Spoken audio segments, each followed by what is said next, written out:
Guntiņ, kas tu esi? Guntiņa, visi daudzi mani sauc par Guntiņu, jā, Guntiņa. Ko tu ikdienā dari? Esmu grāmatvede, strādāju no mājām. Tev ir aktīvs dzīvesveids, bet Es dejoju tautiskās dejas, es eju zemesardzē jau 4. gads. Reizē ar Ukrainas nedienām, kaut gan arī jau iepriekš man bija tā kā gribēšana, patikšana par tām lietām, bet nevarēju saņemties. Tad tomēr saņēmos un ļoti, ļoti patīk. Tad es ik pa laikam kaut ko pasportoju, bet man patika tādi treniņi interesanti, bet nācās man pārtraukt tos treniņus, jo man sākās visādas problēmas. Līdz ar to, tad man ir tagad dejošana un zemesardze, tas aktīvākais dzīvesveids. Un vasarā man ļoti patīk ar riteņiem velosipēdu braukāt. Kaut kad iepriekš tas bija daudz vairāk, tagad kaut kā arvien mazāk sanāk. Un arī pārgājienos ļoti aktīvi staigāju, ļoti īpaši Covida laikā. Visu Latviju izstaigājām, bija tāds Latvijas izaicinājums, kur iedot karte ar kontrolpunktiem, un kur bija jāiet un jāmeklē un jāiepazīst tā vieta. Un ļoti, ļoti interesanti pa visu Latviju izbraukājām, tā kā Covidu mēs vispār nejūtām. Staigājām, bija tāda paša kompānija mums, un pa visu Latviju izbraukājām. Tagad tik atceramies un priecājamies, kā mēs to visu varējām. Likās, ak, Dievs, tagad arī gribētu. Bet tagad tie darbi un visa ikdiena pat nesanāk tik aktīvi vairs neko. Šodien mums tāda tēma, par kuru mēs runāsim, kas šķiet, ka daudziem pēc noteikta vecuma sākās locītavu problēmas. Tur ceļi, gūžas, stīvums no rītiem, sāpes pie slodzes vai pat naktīs. Gribas uzdot jautājumu, vai tiešām tas ir vecums, kas to visu izraisa. Un es zinu, ka tev arī tavām visām aktivitātēm savā laikā traucēja tieši šīs locītavu sāpes. Vari kaut ko vairāk pastāstīt? Jā, kaut kā dīvaini tiešām man arī kādos 52 gados pēkšņi kaut kā sākās. Es sāku sajust treniņu laikā. Tāds īpaši intensīvs treniņu tāds pagrabs, kur es gāju, kur treniņi notika ar treneri un īpašā atmosfērā, tādā kā pustumsā, un ļoti interesanti un spēcīgi. Un es sajūtu, ka es vairs nevaru. Man sāka sāpēt sākumā jau rokas locītava, ka vajadzēja bieži stāvēt plankā un atspiesties un visādi vingrinājumi. Un tad man ceļgali sāka sāpēt. Un tur arī ļoti daudz ir visādas skriešanas, un tad zemē jākrīt uz vēdera, un tad ātri jāpieceļas un jāmaina kustības virziens, un tas viss notiek ļoti strauji. Un ja tu sāc buksēt un kaut ko, tad nav forši vairs. Un tad es tā kā sajūtos diezgan neforši un sāku domāt ārpats, čīkstēt un viss, un ka es vairs nevaru, un man negribējās izrādīt, kad man kaut kas palieku vājāka, nevis spēcīgāka, un līdz ar to es pieņēmu lēmumu, ļoti sāpīgu lēmumu aiziet no šī te pagraba, un tiešām raudādama gāju projām. Jo man tur ļoti patika. Ak, Dievs! Sveicieni Artūram un pagrabam, jā.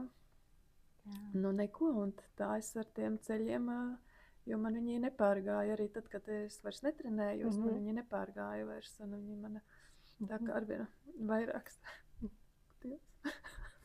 Slavi. Nu nekā. Es tiešām no tā pagraba man ļoti patika tur, un es tur jau raudādama gāju prom. Cik gan atpakaļ tas bija? Nu jau 4 gadi, 5, 4. Labā ziņa ir tā, ka viss ir maināms, vai ne? Vai ne? Tiešām neticami. Viss ir maināms. Un te ir tas moments, kad daudziem šķiet, ka ir vecums, acīm redzot, ar to ir jāsamierinās. Bet patiesību sakot, ne ar ko nav jāsamierinās. Visam ir risinājums, un vecums nav par locītavu sāpēm. Vispār nav par to. Pilnīgi. Es jau sākumā domāju, ka man no tās laimes slimības man tie ceļi sāp, jau kā teica, ka sāpēs. Tad jau es arī biju pie kaut kādas te tantes, un viņa man ieteica kaķenagu dzert. Aptiekā es pirku un to kaķenagu dzēru. Zinu, bet tad man viņš tā kā piestāja tās ceļgalis sāpēt kaut kādā laikā. Tas jau kādi, nezinu, 7 gadi atpakaļ, 6. Bet tad, kad sāka atkal, tad vairs nepārgāja. Jā, nu, redz, kas ir ar vecumu, mums tomēr organismā ļoti daudz kas mainās. Nekur, ne pie vienā ārsta ejot, nekur mums neskaidro, kad organismā novecošana tas nav par vecumu.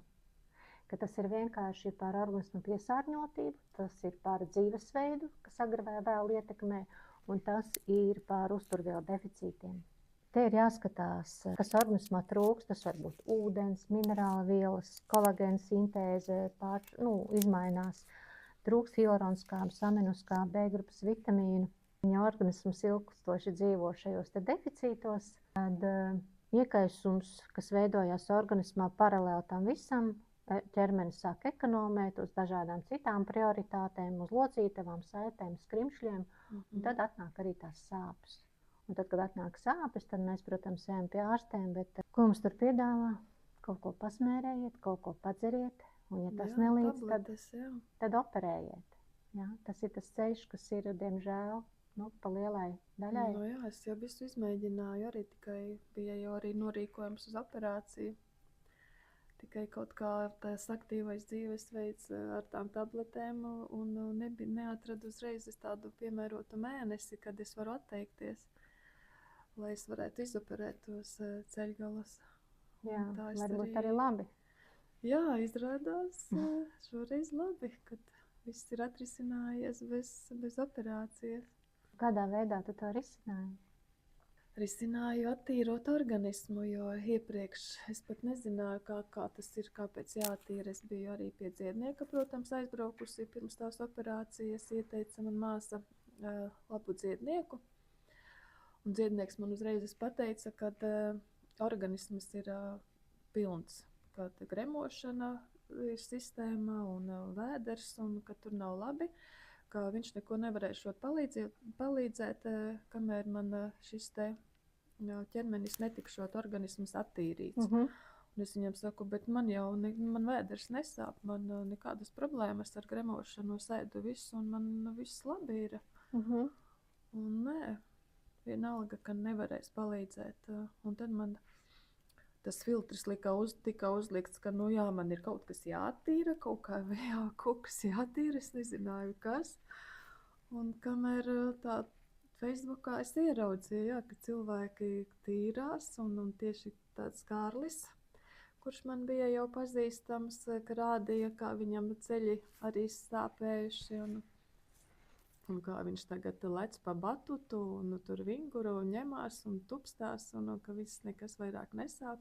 Un tieši tas vārds, kā attīrīšanās viņam ir bijusi, un par cik man tas dziednieks arī teica, ka man vajagot attīrīties, tad, tad es arī ielēcu šajā te izaicinājumā 3 mēnešu garumā. Un veicu attīrīšanos, kaut arī tiešām neticēju, un tās vēl pie tām dabas vielas, kā man izstāstīja, ka tas ir dabas vielas, un tad ārprāts. Es ar savām nopietnējām problēmām, ar kādām tur puķītēm, saknītēm, tagad varu izglābt savas nopietnās sāpes, bet, kaut kā noticēju tam dziedniekam, ja jau viņš tā saka, tad, jāmēģina, jo zaudēt, jo man vairs nebija neko. Vai iet uz operāciju, vai neiet, vai atkal tā operācija palīdzēs, vai nepalīdzēs, tas jau arī bija jautājums. Un tad, jā. Un kad tu sajūti pirmās izmaiņas? Pirmās izmaiņas jau man ļoti ātri parādījās. Tas bija antiparazitārā programma, tāda saucās, tas jau bija 2. mēnesī, kad es jau sāku ik pa laikam tupsties, jo man uz tādiem mazajiem pietupieniem stāpēja tieši, ka pa kāpnēm eju lejā, vai ka sēžos kaut kur mazie tādi dejošanā, arī tādi mazie seklie pietupieni. Tad sāpēja, un tad es tā mājās ik pa laikam mēģinu, sāp, nesāp, tiešām nesāp. Un tad ik pa laikam mazāk, tad atkal jūti, tad nejūti, un tas 2. mēnesī es tā sāku savus ceļgalus tā vērot, ka man jau sāka pāriet tās sāpītes.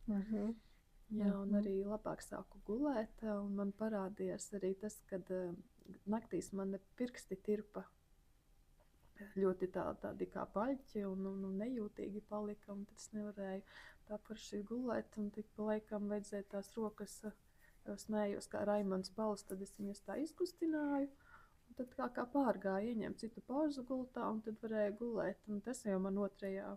mēnesī tajā antiparazitārajā programmā tas vispār pārgāja.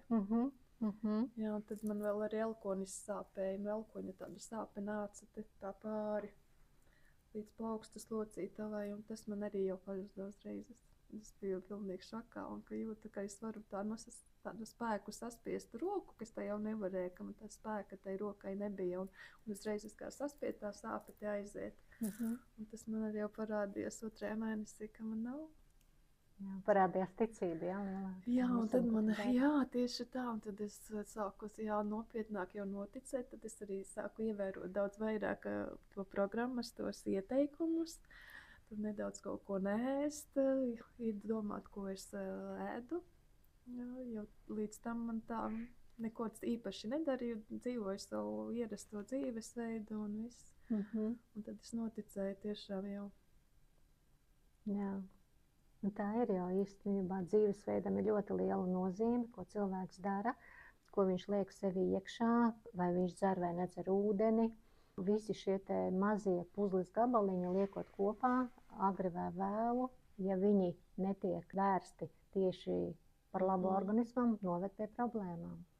Nu, kaut gan ūdeni es dzēru, jau iepriekš es dzēru ūdeni, ļoti cītīgi dzēru, jo es arī kaut kad ar tievēšanu saistībā iemācījos dzert ūdeni, bet tas ūdens man tādu vēderu lielu uztaisies, kā bumba klunkšķēdama staigāju, likās, ka tas ūdens pa to vēderu klunkšķina, jā.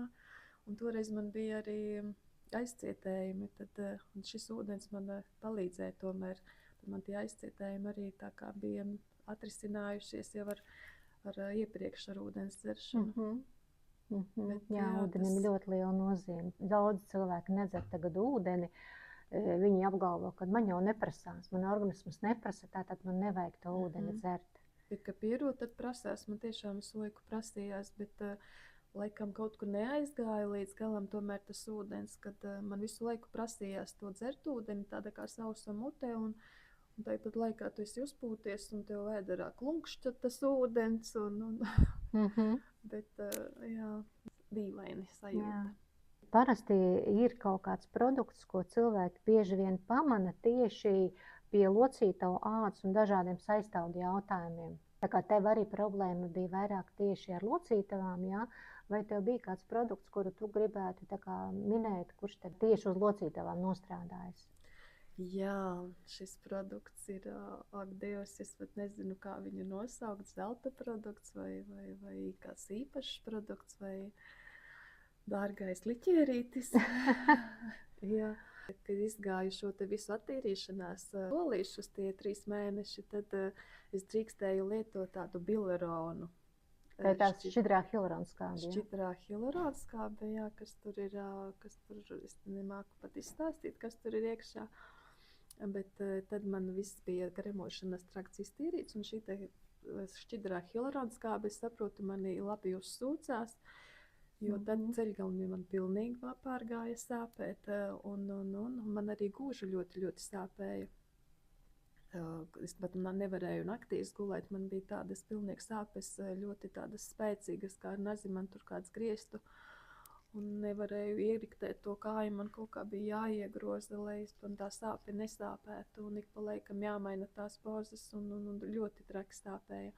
Un man arī šīs te gūžas sāpes no bilerona, var teikt, ļoti, ļoti samazinājās, minimālas palika. Nu, šobrīd arī man vēl ir minimālas šīs sāpītes, bet es izgāju, saprotu, vēl kādu kursu man vajag iziet, lai iedarbotos līdz visām locītavām, jo man jau arī potītes visādi izmežģītas ir. Lieli deficīti, jā, organismā ir bijuši. Tie ceļgali un elkoņi un arī tāpat saistāudi, es saprotu, kad kad šis te bilarons darbojās uz visu, un ar laiku tad arī uz seju var parādīties. Tas droši pēdējais būs, no ko mēs visvairāk gribam.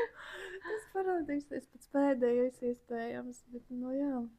Tā ir, jā, jo hialuronskābe, redz, viņa ir nepieciešama arī locītavu eļošanai, jā. Jo te ir tāds labs salīdzinājums, ka daudz mēģina braukt ar mašīnu bez eļas un brīnās, kāpēc viņai viss čīkst mašīnai, jā.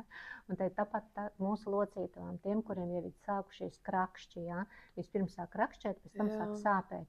Tas ir pirmais signāls, ka trūks šīs te hialuronskābes organismu. Kas sāk jau krakšķēt. Jā, tas jau ir signāls. Jā, tas jau ir jāsāk domāt, kad organisms jau sūta pirmo signāliņu, ka viņam vajag iedot to trūkstošo. Kā tu šobrīd jūties? Nu, šobrīd es ļoti labi jūtos, jā, tā kā man ceļgali vispār vairs nesāp un guļu es daudz labāk. Es gan izgāju vēl arī aknu attīrīšanās programmu, un patās es tūlītās viņu beidzu. Un man miegs ir ļoti labi uzlabojies. Es guļu tieši arī pēc šīs aknu programmas daudz labāk. Arī, protams, svars ir mazinājies, bet neko īpaši, nekādu tur diētu ievērojot, neko. Vienkārši tas tā pats par sevi kaut kā ir sakārtojies. Un tas, ka man no rītiem arī kādreiz bija tāda piebāsta, tāda neīsta galva. Es nevarēju vienmēr nekad sākt laicīgi strādāt. Tikai pēcpusdienā, kamēr man tā galva atskaidrojas, tad es tur citramānu tonnas esmu izdzērusi savā laikā, jo man tās galvas sāpes ļoti, ļoti spēcīgas visu laiku bija. Un tieši no rīta, kā es mostos, es jau modos ar tādu traku galvu. Es nevaru, un acis aizpampušas un grūti, un galva nestrādā man, kā tomēr grāmatvedim to galvu vajag, lai strādātu. Un tad es kaut ko tur knibinājos, un tad man pēc tiem citromāniem un viss, tad man to galvu kaut kā atlaida, un tad es varēju. Tāpēc man patika vienmēr vakaros strādāt ilgāk, jo tad es jutos resursā, man bija labi. Jā, bet tās bija citromāni tiešām. Tas ir zāles. Jā, un tagad, ka vienu brīdi viņi pazuda no aptiekām, tad bija akdieniņās šausmas. Vai tu tagad lieto kādas zāles? Jā, tagad es vispār neko nelietoju un domāju, ak, Dievs, tiešām, ka tā var būt. Ir kaut kādas augstēšanās, vai kas tad tas skudru koka miza man uzreiz ir, vai H-500, kas antioksidants ļoti spēcīgs, kas glābi no visām situācijām. Kad neko jau vairāk arī nevajag. Tev apkārt noteikti arī ir tava vecuma sievietes. Ko tu novēro?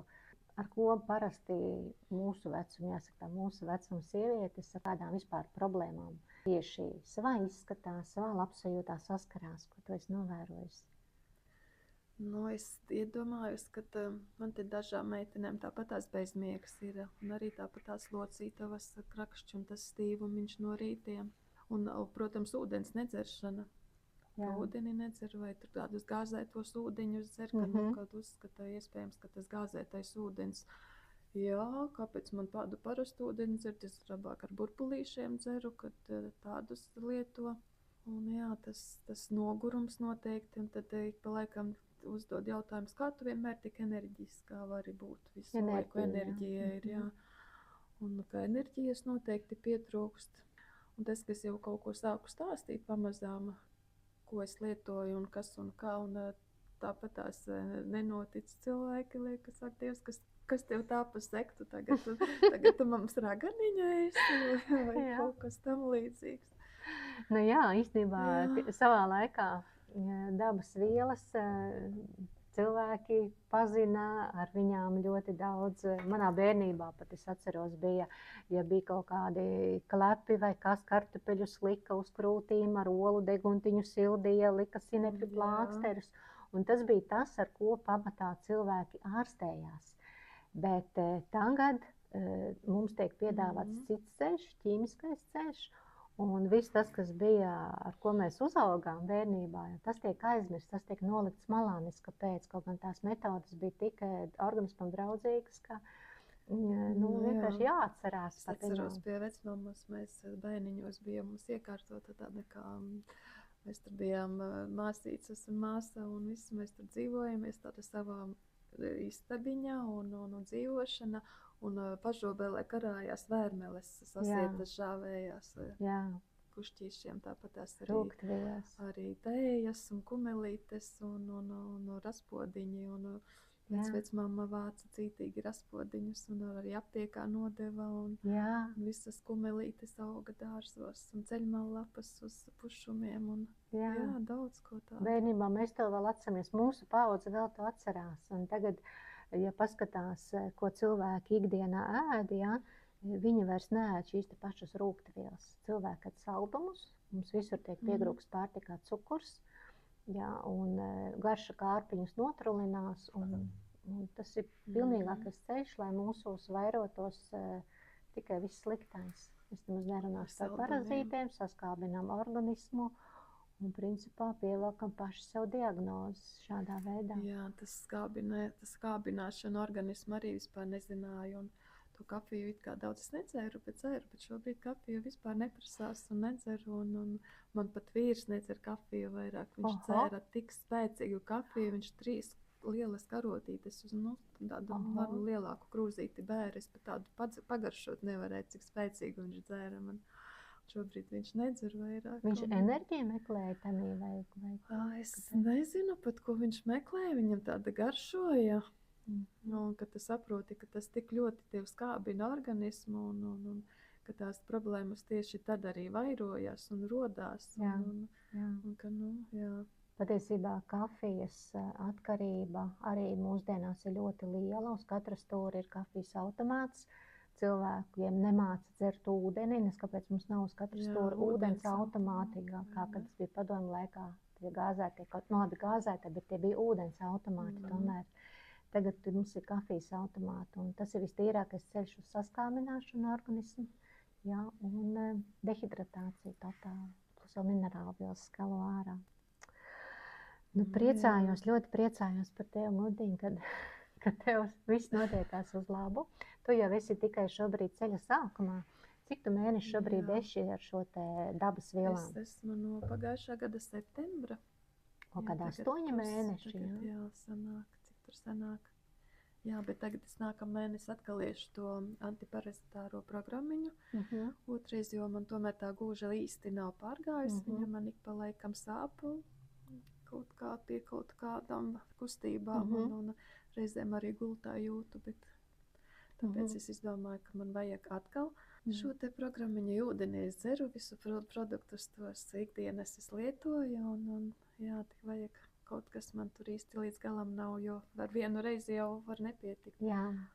Bet vispār cilvēkam es saprotu, ka vajag 2 reizes gadā vismaz attīrīšanās noteikti profilakse tā ir, bet kad cilvēks sāk iet šo te ceļu, tad principā jāturpina līdz uzvarē, līdz kamēr viss organisms ir pilnībā spējis tad izvadīt visu, kas tev ir liekas, plus visas uzturvielas ir atjaunojušās. Un vēl tas, ka šobrīd tam bileronam ir atlaide.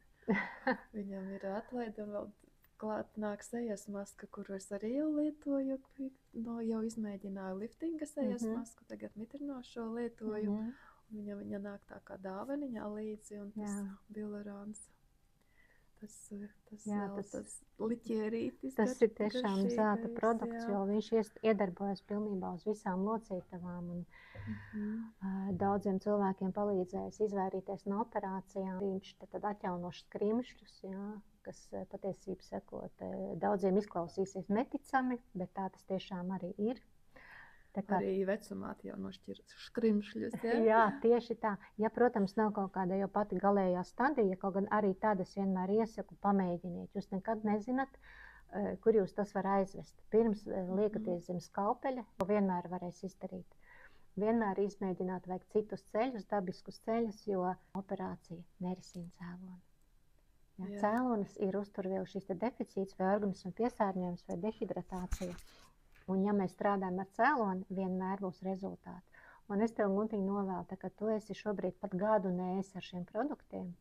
Tici man, paies gads, pienāks nākamā gada rudens, un tu varēsi atskatīties uz šo te periodu. Tu redzēsi, cik ļoti liels darbs ir izdarīts tavam organismam, un tu ieraudzīsi sevi kā Guntiņu pirms tā visa un Guntiņu tagad.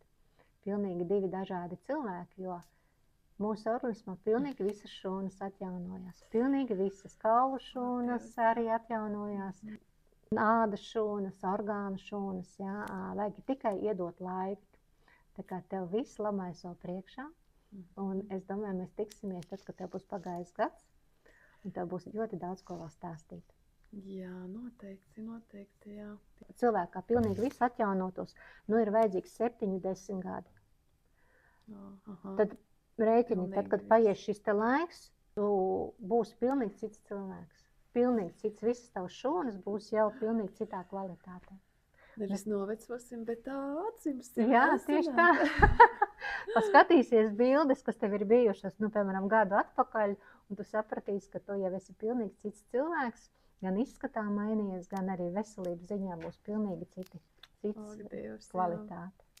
Tā kā būs vien jādejo, būs vien jāskrien tai zemes sirds, nekur nekas neliksies. Tieši tā, jābauda dzīve, jādzīvo, jo mēs esam atnākuši šai pasaulē realizētos, nevis lai gulētu un mocītos ar sāpēm. Paldies tev. Jā. Paldies, ļoti vērtīgi. Dodam to tālāk cilvēkiem. Stāstam tālāk. Jā.